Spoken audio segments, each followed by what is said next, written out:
안녕하세요. 티아나 성형외과 최양석 원장입니다. 오늘은 새로운 곳에 좀 들어와 봤는데 저희 수술방으로 들어왔습니다. 오늘 수술에 대해서 많이들 궁금해 하시는 것 중에서 수술 방법이 어떻게 되는지 모의 수술을 통해서 한번 그 궁금증을 해결해 드리는 시간을 갖도록 하겠습니다. 코 수술에서 많이 쓰는 재료를 한번 설명드릴 텐데, 가장 많이 사용되는 것은 실리콘 보형물입니다. 얘는 이제 환자분의 피부가 어느 정도 상태인지, 얼마나 늘어나는지, 그리고 코끝이 얼만큼 높아지는지, 콧대 모양이 어떤지에 따라서 그 두께나 폭, 넓이, 그리고 모양이 달라지게 됩니다. 그 다음에 이제 오늘 수술의 하이라이트죠. 코끝을 높일 때 가장 많이 사용되는 이 비중격 연골. 코의 이 끝부분이 연골로 다 돼 있는데, 그 중에서 이 가운데 기둥 부분을 얘기합니다. 이걸 가지고 이제 코끝을 높이는 것을 오늘 한번 보도록 하겠습니다. 자, 그 다음 재료는 이제 귀연골인데, 말 그대로 귀의 위아래 이제 오목한 부분을 씁니다. 코끝을 조금 더 높인다던가, 코끝을 좀 동그랗게 예쁜 모양을 만든다던가, 이 코의 양쪽 부분이 모양이 찝혀 있거나 여러 가지 변형이 왔을 때 그거를 다시 만들어주는 역할을 주로 하고 있습니다. 그 다음 재료는 늑연골입니다. 좀 더 튼튼하고 큰 힘을 주기 때문에 연골이 좀 모자라는 경우, 아니면 예전의 수술로 더 이상 이제 연골을 사용할 수 없는 경우, 좀 강한 힘을 요할 때 사용되는 경우가 있습니다. 오늘 수술의 목적은 콧대에 실리콘을 넣어서 콧대를 전체적으로 높여주고 코끝도 같이 높여주는 직반 라인을 만들어주는 수술을 진행하도록 하겠습니다. 먼저 피부 절개선에 대해서 디자인을 합니다. W 부분으로 이렇게 인시전 라인을 넣고 환자분의 통증을 최대한 경감하기 위해서 국소 마취를 진행하게 됩니다. 이로 인해서 박리가 되는 효과도 얻을 수가 있습니다. 이제 칼로 피부를 절개하게 됩니다. 코 안쪽 부분도 절개를 하게 됩니다. 자, 피부 절개 후에는 가위를 이용해서 연골이 손상되지 않게 박리를 진행하게 됩니다.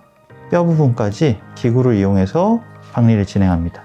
이때는 뼈막 밑으로 들어가서 실리콘이 바로 뼈 위에 딱 붙을 수 있게 해주는 것이 중요하고, 뼈막이나 조직이 뼈에 남게 되면은 실리콘이 뜨고 움직이거나 틀어지는 상황이 발생할 수 있습니다.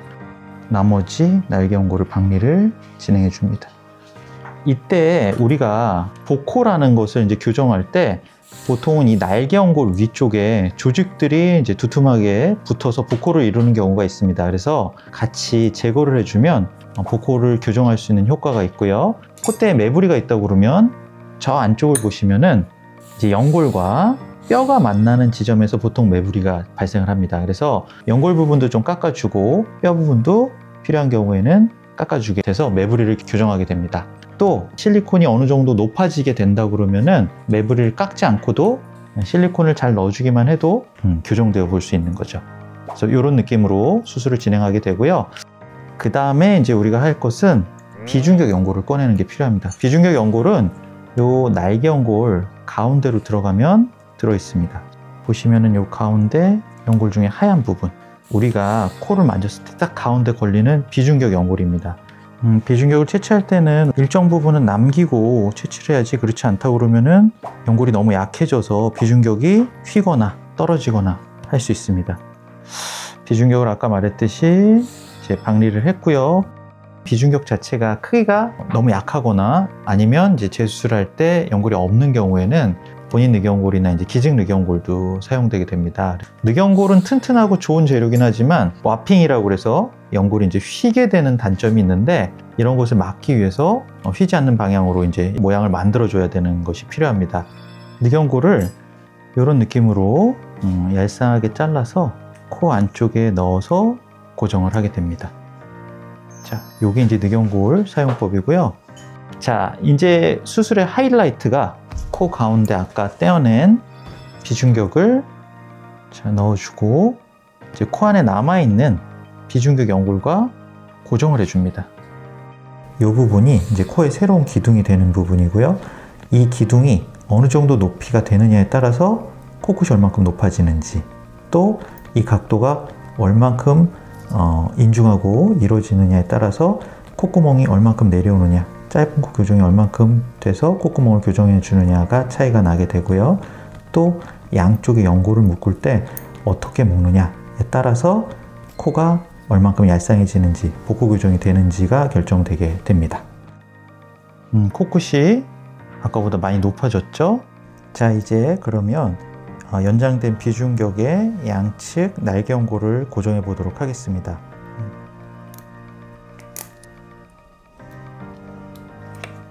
자, 여기에 이제 맞춰서 실리콘 보형물을 넣게 됩니다.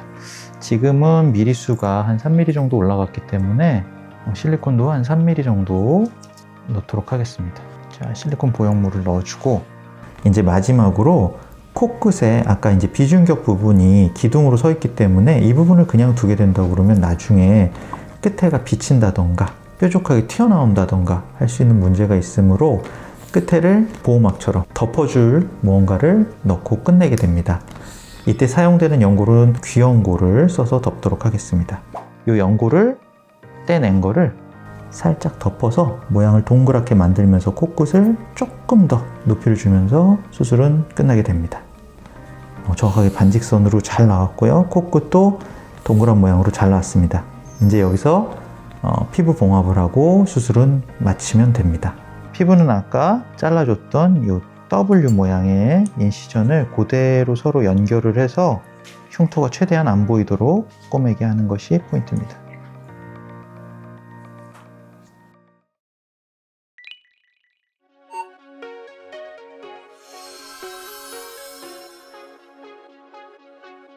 오늘은 수술방에서 모의 코성형을 통해서 수술이 어떻게 진행이 되고 수술 방법에 따라서 어떤 모양을 만들 수 있고 거기에 쓰이는 재료들, 실리콘이나 연골들이 어떻게 사용되는지, 어떻게 채취되는지에 대해서 한번 알아보는 시간을 가졌습니다. 이를 통해서 수술이 어떻게 진행이 되고 어떤 방향으로 수술 계획을 잡으실지 도움이 되셨으면 좋을 것 같습니다. 오늘 영상이 도움이 되셨다면 구독, 좋아요, 알림 설정 꼭 해주시길 바랍니다. 궁금하신 점이 있으면 댓글 통해서 남겨주시면 성심성의껏 답변해 드리도록 하겠습니다. 티아나 성형외과 최영석 원장이었습니다. 감사합니다.